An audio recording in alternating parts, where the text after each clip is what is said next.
allez, je viens vous aider.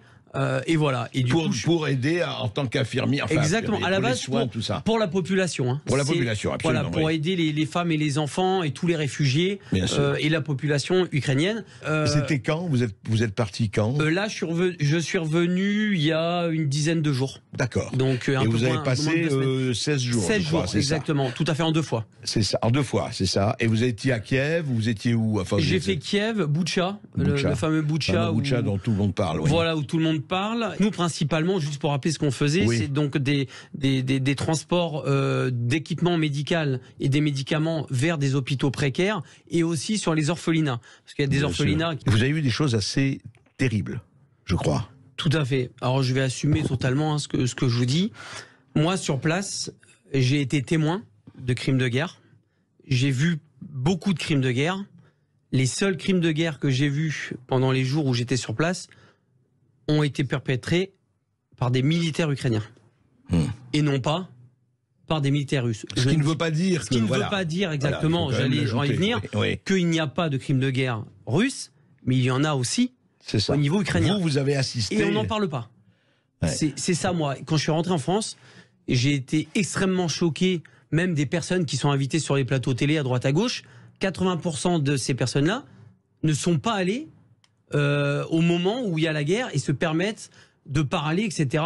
Ça m'insupporte. Parce que entre ce que je vois et ce que j'entends sur les plateaux télé et ce que j'ai vu sur place, il y a une autoroute. Pour moi, c'est abominable. Je vais par exemple parler des militaires Azov. Les militaires Azov, à la base... Mais vous avez vu où ils sont partout? Ils sont partout. Ah, pas seulement à Azovstal, ou etc. Même à Lviv. Ils sont même à Lviv, à l'ouest. Oui. Ils ont leur scratch avec vous savez, le beau scratch néo-nazi. Ça se tient aussi à le dire. Pour moi, ce qui me choque énormément, c'est que l'Europe donne quand même de l'armement à des militaires, pour moi, néo-nazis, avec un sigle néo-nazi.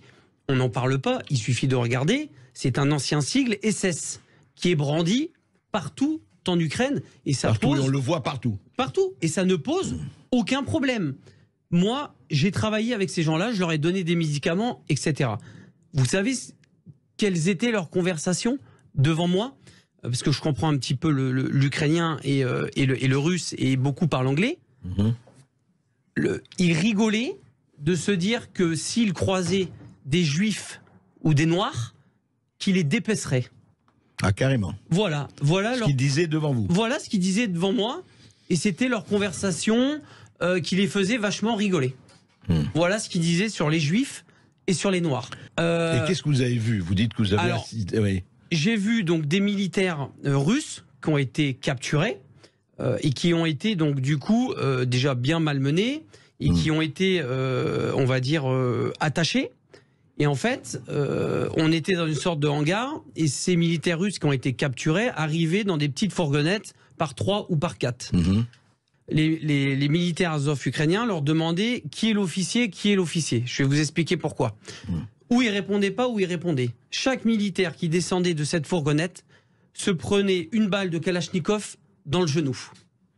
Alors qu'ils étaient sans défense, j'ai des vidéos qui l'attestent. Sinon, je me permettrais pas de sortir des trucs pareils. J'ai des vidéos où on montre des militaires russes en train de se prendre des balles dans le genou.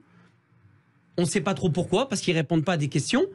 Et les gens qui avaient le malheur donc de dire c'est moi l'officier se prenaient une balle dans la tête.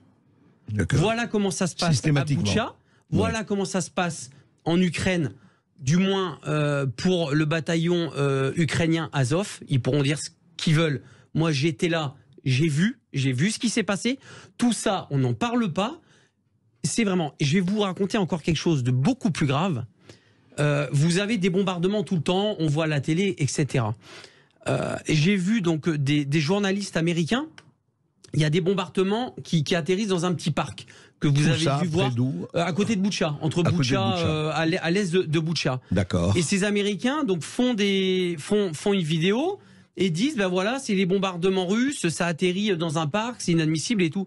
Je vais les voir, je dis mais pourquoi vous dites ça, etc. et tout. On m'a dit mais c'est pas grave, ça fera des images. Et vous savez ce que c'était ces bombardements? En fait, vous avez des petits obus des petits obus. Donc vous aviez, si vous voulez, une cible qui était russe à l'époque, il y a quelques semaines, et vous aviez donc une équipe d'Azov avec qui j'étais, qui était en train de régler donc des petits mortiers pour envoyer des obus qui se règlent, si vous voulez, avec des petites à la main, d'accord. Et en fait, ça avait été mal réglé. Et ça arrive une fois sur deux, une fois sur trois. Donc ces obus, au lieu d'atterrir à 100 mètres plus loin où il y avait justement les militaires ou du matériel russe, atterrit dans le petit parc. Et on fait passer ça pour des bombardements russes. Quoi, on ne parle pas de ça. Et donc tous les bombardements, toutes les bombes, tous les obus qui atterrissent à Boutcha, à Kiev, etc., c'est du russe. Il faut arrêter. Oui, il faut un petit peu réfléchir. Il y a des deux côtés, les crimes se font des deux côtés. Mais bien sûr, et encore autre chose. Et là, je vais enfoncer le clou, mais c'est pas grave, j'en assumerai les conséquences. J'étais à Lviv, j'étais à l'hôtel, il y a eu des bombardements. J'étais à 500 mètres d'un missile qui a atterri, où je dormais, tout a pété, les glaces, etc. Je vais tout de suite sur place, et en fait, on s'aperçoit que les 5 missiles, il y a 4 missiles qui ont tapé des dépôts d'armement. Des dépôts d'armement qui venaient d'Europe, qui avaient été stockés à Lviv en attente que ça soit amené à Kiev et dans des unités. Vous savez où est-ce qu'il les stocke, l'armement qui arrive d'Europe?